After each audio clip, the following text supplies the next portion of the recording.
एक दिन मकान के सामने डाली पर कौवा आके बैठ जाया करता था और कौवा काव काव काव काव चिल्लाता रहता था।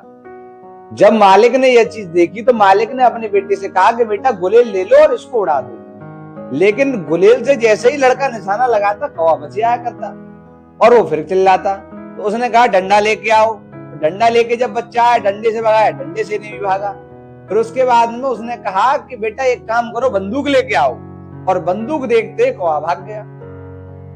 अगले दिन फिर कौवा आ गया, कौवा फिर ऐसे ही करने लगा। तो उसने कहा गुलेल से भगा दो, गुलेल से नहीं भागा। तो उसने कहा डंडे से भगा दो, डंडे से भी नहीं भागा। तो उसने कहा कि बंदूक लेके आओ। अब जैसे ही उसको बंदूक दिखाई कौवे को, कौवा भाग गया। कौवा बड़ा चालू, कौवा जब तक परेशान करा करे जब तक बंदूक नहीं आया करे। अब कौवा ऐसे ही डेली करा करे, सुबह सुबह आ जाया करे और डेली मालिक को परेशान किया करे। तो मालिक ने क्या किया कि अपने बच्चे से कहा कि बेटा जब मैं तुमसे कहूंगा कि डंडा लेके आओ तो तुम्हें बंदूक लेके आनी है और इस कौवे को मार देंगे।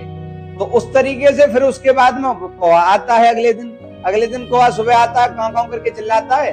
तो मालिक कहता है कि बेटा डंडा लेके आओ और बेटा डंडे की जगह बंदूक लेके चला आता है। और जैसे ही मालिक उस पर निशाना लगाता है तो वो मर जाता है। तो कौवा वहीं गिर जाता है। कौवा कहता है हमारे साथ गलत हुआ, हमसे कहा कुछ गया था और हुआ कुछ हमारे साथ। तो वही स्थिति हमारे देश के नेताओं की है कि करते कुछ है, कहते कुछ है।